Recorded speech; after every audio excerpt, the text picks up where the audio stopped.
Hi friends, എല്ലാവർക്കും പുതിയൊരു വീഡിയോയിലേക്ക് സ്വാഗതം. ഇന്ന് ഞാൻ വന്നിരിക്കുന്നത് ചോറിൻ്റെയൊക്കെ ഒപ്പം കൂട്ടാൻ പറ്റുന്ന ഒരു അടിപൊളി റെസിപ്പിയുമായിട്ടാണ്. ഇതൊരു ടീസ്പൂൺ ഉണ്ടെങ്കിൽ ചോറിന് ഇത് മാത്രം മതിയാകും. കൂടെ ഒരു മീൻ വറുത്തതുകൂടി ഉണ്ടെങ്കിൽ കുശാലാവും. അത്രയും മാത്രം മതി. എത്ര വേണേലും ചോറുണ്ണാം. വരൂ നമുക്ക് ഈ റെസിപ്പിയിലോട്ട് പോവാം. ആദ്യമായി ഇതിലോട്ടൊരു മസാലക്കൂട്ട് റെഡിയാക്കണം. അതിനായി സ്റ്റൗ ഓണാക്കി ഒരു പാൻ വെച്ച് കൊടുക്കാം. പാൻ ചൂടായി വരുമ്പോൾ അതിലോട്ട് 1 ടീസ്പൂൺ കടുകും 1 ടീസ്പൂൺ ഉലുവയും ചേർത്ത് കൊടുക്കാം. കടുകും ഉലുവയൊക്കെ ഒന്ന് പൊട്ടി വരുമ്പോൾ ഇതിലോട്ട് കുറച്ച് വറ്റൽ മുളക് ചേർത്ത് കൊടുക്കാം. നമ്മുടെ എരിവിനനുസരിച്ചുള്ള വറ്റൽ മുളക് എടുക്കണേ. ഞാൻ ഏകദേശം ഒരു 12ഓളം മുളക് എടുത്തിട്ടുണ്ട്. ഇതെല്ലാം കൂടി നന്നായി ഒന്ന് വറുത്തെടുക്കണം. നല്ല ഫൈനായിട്ട് പൊടിച്ചെടുക്കാറുള്ളതാണ്. നിങ്ങൾക്ക് വേണമെങ്കിൽ ഇത് സെപ്പറേറ്റ് ആയിട്ടും വറുത്തെടുക്കാം കേട്ടോ. ഇതിൽ നല്ല രീതിയിൽ ഉണങ്ങിയ മുളകായതുകൊണ്ടാണ് ഞാൻ ഒരുമിച്ച് ചേർത്തത്. അതല്ലെങ്കിൽ മുളക് സെപ്പറേറ്റും കടുകും ഉലുവയും സെപ്പറേറ്റും വറുത്തെടുക്കാവുന്നതാണ്.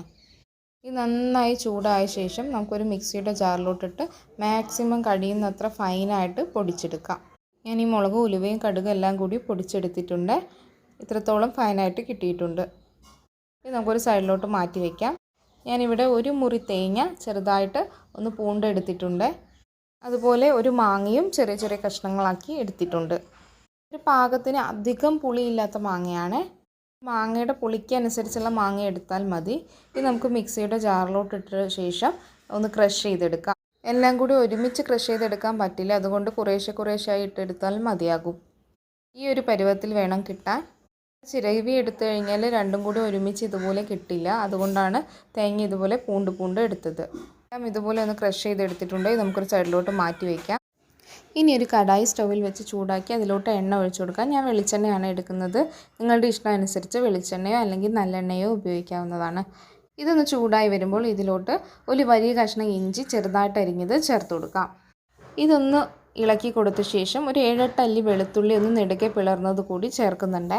ഇതിന് എണ്ണയിലൊന്ന് കിടന്ന് നന്നായി ഒന്ന് മൂത്ത് വരണം. വീഡിയോ കണ്ടുകൊണ്ടിരിക്കുന്നവരിൽ ചാനൽ ആദ്യമായിട്ട് കാണുന്നവരുണ്ടെങ്കിൽ ഒന്ന് സബ്സ്ക്രൈബ് ചെയ്ത് സപ്പോർട്ട് ചെയ്യണേ. കൂട്ടത്തിൽ ആ ബെൽ ബട്ടൺ എനേബിൾ ചെയ്ത് അതിലെ ഓൾ എന്ന ഓപ്ഷൻ സെലക്ട് ചെയ്താൽ ഞാനിടുന്ന എല്ലാ വീഡിയോയുടെയും നോട്ടിഫിക്കേഷൻ നിങ്ങൾക്ക് ലഭിക്കുന്നതായിരിക്കും. നമ്മൾ ചേർത്ത് വെളുത്തുള്ളി ഇഞ്ചിയൊക്കെ അത്യാവശ്യം നന്നായി ഒന്ന് മൂത്ത് വന്നിട്ടുണ്ട്. ഇതിലോട്ട് കുറച്ച് കറിവേപ്പില കൂടി ചേർത്ത് കൊടുക്കാം.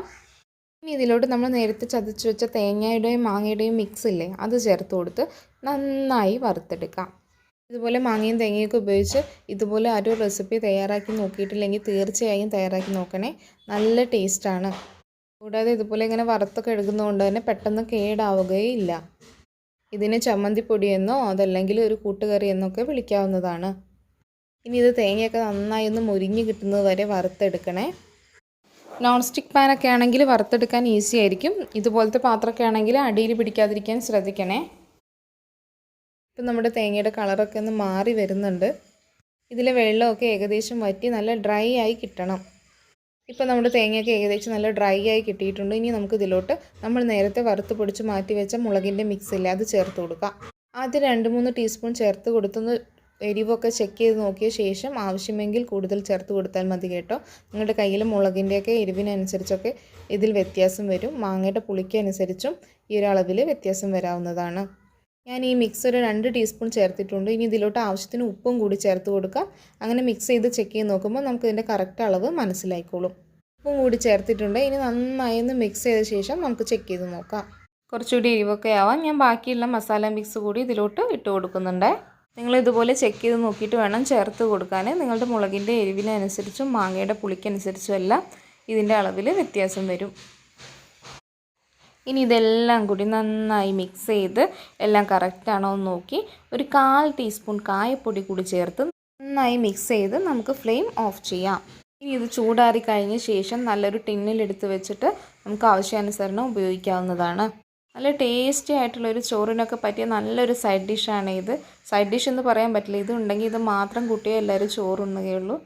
പിന്നെ എത്ര ദിവസം കേട് വരാതിരിക്കുന്നത് എനിക്ക് വലിയ ഐഡിയ ഇല്ല. നിങ്ങൾ ഇത് ഡപ്പയിലിട്ട് അടച്ച് വെച്ച ശേഷം ഫ്രിഡ്ജിൽ സൂക്ഷിച്ചെടുത്താൽ മതി. ഇവിടെ ഉണ്ടാക്കി കഴിഞ്ഞ് 2 ദിവസം കൊണ്ട് തന്നെ തീരാറുണ്ട്. അത്രയ്ക്കും ടേസ്റ്റ് ഉള്ളതുകൊണ്ട് തന്നെ പെട്ടെന്ന് കഴിച്ച് തീർത്തോളും. ഫ്രിഡ്ജിലൊക്കെ സൂക്ഷിച്ച് വെച്ചാൽ ഒരുപാട് കാലം കേടാവാതിരിക്കും തന്നെയാണ് തോന്നുന്നത്. എന്തായാലും ഇതുപോലെ ഒരു ചമ്മന്തിപ്പൊടി അല്ലെങ്കിൽ പച്ചമാങ്ങ തോരൻ തയ്യാറാക്കി നോക്കി ഫീഡ്ബാക്ക് കമൻ്റായിട്ട് അറിയിക്കുമല്ലോ. കൂടാതെ റെസിപ്പി ഇഷ്ടപ്പെട്ടാൽ ലൈക്ക് ചെയ്യാനും ഫ്രണ്ട്സിനും റിലേറ്റീവ്സിനൊക്കെ ഷെയർ ചെയ്ത് കൊടുക്കാനും മറക്കല്ലേ. കൂടാതെ വീഡിയോ ആദ്യമായിട്ട് കാണുന്നവരുണ്ടെങ്കിൽ സബ്സ്ക്രൈബ് കൂടി ചെയ്ത് സപ്പോർട്ട് ചെയ്യണേ. വീണ്ടും പുതിയൊരു അടിപൊളി റെസിപ്പിയുമായി കാണാം. താങ്ക്